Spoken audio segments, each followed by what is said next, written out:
guys, Sarah here. Welcome back to my channel. Thank you so much for hanging out with me today. I'm going to do a bit of a planner update because some things are working and some things aren't, and I could really use some advice. If it isn't obvious, I'm a pretty big fan of Stalogy notebooks, 1, 2, 3. However, I can't believe I'm saying this. As I fall in love with fountain pens more and I'm wanting to explore them more, the paper just really isn't up to the task. And I think this is a similar journey that a lot of people who start out with fountain pens go through. You start off with fines and extra fines, and then you want to kind of dabble in something else. Pardon me. And even some of my fine nib pens just bleed through and feather like crazy. So I love the look of this book. Oh, that's the bigger one. I love the feel. I know some people hate this, but I don't actually really like that you can completely fold back on its spine. I love how many pages are in it. 90% of the time, I love writing in it, how it feels across the page. But I think it's really it's going to become limiting in what pens I can use in here. So that's one thing, and I'll go through it in a bit more detail, but there's 3 notebooks. So I thought what I'll do is I'll start off with the one I'm happiest with the most, but again, I can see this becoming different as time goes on. This is my first ever proper ink swatching journal.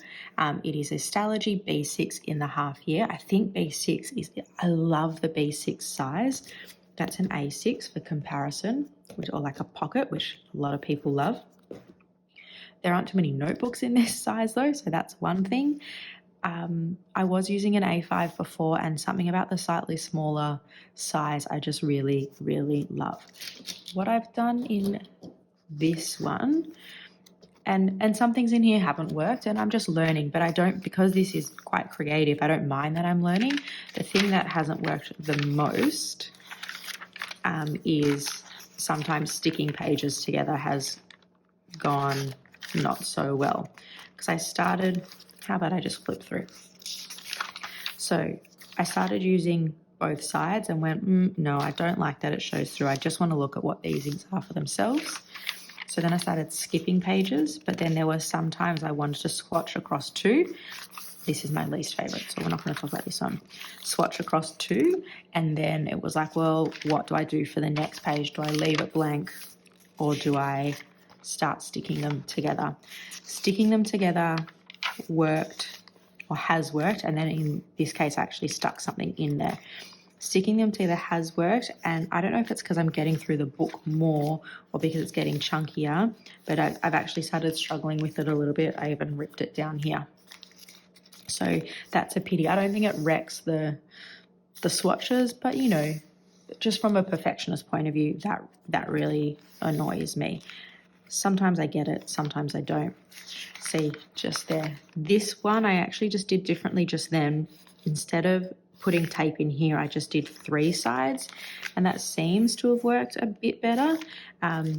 But I just wonder as it goes on, what's going to happen there. I guess that's almost like the most, 3/4 of the swatching book is exactly that. And then what I've done at the back here is this is where I do my currently inks. I have these across 2 pages, the ink, and then just some thoughts about it. I like that it's a double page. I like that these are always going to be on the left because, for example, January, February, March, where I'm trying to do a bit of like a transition through colours, I like kind of being able to do that and just see how it goes. This bit, no notes, working really well for me. I really, really like. I think this is 90% of the way here. The other option, I guess, is do I just not stick them together and just let it just have the spare pages? It won't look as nice when like doing a flip through, but that is, I guess, something worth considering. I'm not using those pages anyway, and that means I can always see what the ghosting and bleed through looks like. That's just one option. I'll show you what I mean. I haven't released this video yet. I filmed this last night, but this was just with a dip pen that's fine nib, and it feathered straight away. That's what I mean about the paper. I love it, but it's fountain pen friendly, but nothing really compared to like Tomoe River, even Clairefontaine. But this I'm really liking. I don't have it with me, but I have a Desk Bandit. It's Basic Slim dot grid notebook, which I've just been doing I'm trying to do some other pen logging in, and I've been trying to work on my flex cursive handwriting in there. I love that notebook. I'm going to put a picture up here, and I'll see if I can link it in the show notes, in the description. I really love this notebook, everything about it. It's just not chunky. Like, I just feel like I would burn through them if I was to use it as an everyday notebook. But I guess this has 3 months. Does that one become a 1 month thing? That could be an option. It probably works out to be a similar price, to be honest. This, I think it's a dot grid, is $11.50, and I think this is around $33, $34. I do just need to check how many pages the Desk Bandit one has, but I absolutely love that notebook. This one is a journal. As I've said, size, love. I do actually really like that it's chunky. I love that I can get 3 months in here, and it's like a snapshot of that point in time. Where's a page I can go to? I love that it completely lays flat. I don't really use the times or the dates, or times or dates, whatever it is here. I like that it's a grid, but that it's really faint. It's not overbearing. I found when I was using a Midori and it was that kind of tinged blue grid, it was just a bit too much for me. So that I love. The notebook I love. I'm just starting to, I guess, feel the limitations of the pens. But that being said, if I had 6 pens inked up, maybe it's just going to be one that I can't use. Is that worth moving over to another notebook? I'm not entirely sure that it is. That's where I'd love to know what notebooks you guys use, and just some advice, or maybe things to try out. As a journal, though, really, it just lays so flat. Look at that. And this may sound silly, but I feel like the people watching this will understand. It just feels good in the hand, this notebook. It's like when you hold a good book. This just feels nice in the hand. So that's those two. So with these ones, mostly pros. Only a few little cons, mostly pros. This guy I definitely need to change once I finish up. I love the size of the A6. I decided to do this as like a mix content planner and just kind of like everything notebook, and that hasn't worked. I need a journal specifically for, I'll just show you here. That was me with a flex pen, and look at that, crazy. I need a pen specific notebook, and then I think I need another everyday brain dump, quick shopping list, handwriting practice, writing out quotes that maybe I want to post up. That needs to be separate, because this is a mix between both, and I'm now losing things. Like I've put all the weeks in at the beginning of things I kind of want to plan, but then when I'm trying to do it in here, it just gets lost and it doesn't feel chronological, because then I have all these other bits and pieces.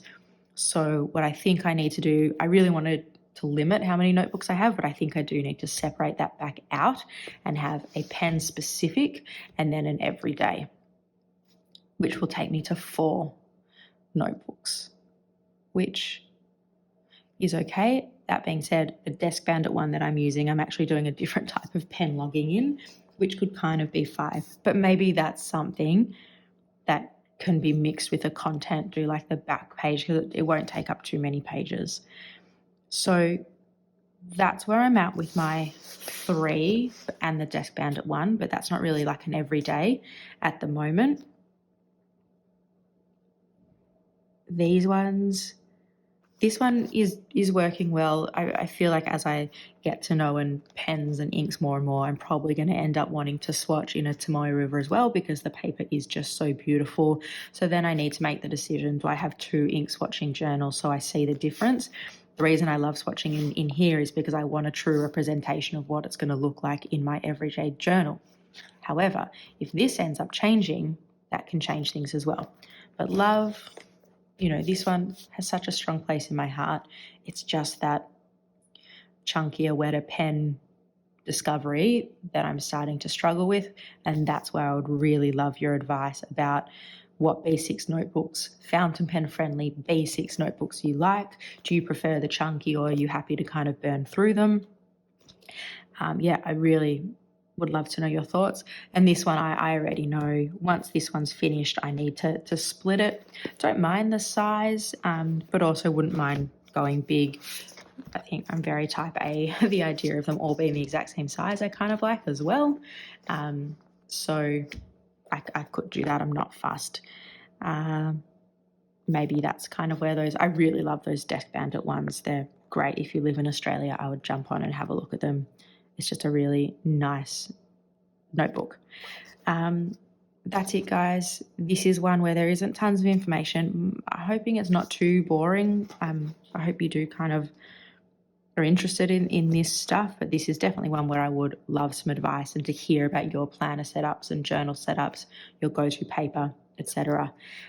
Thank you so much for watching. Thanks for sticking around. If you have come to the end of this video, if you could hit like and subscribe, that'd be great. And I'll chat to you guys again soon. And I promise the next video will hopefully be more interesting with more inky goodness. Bye.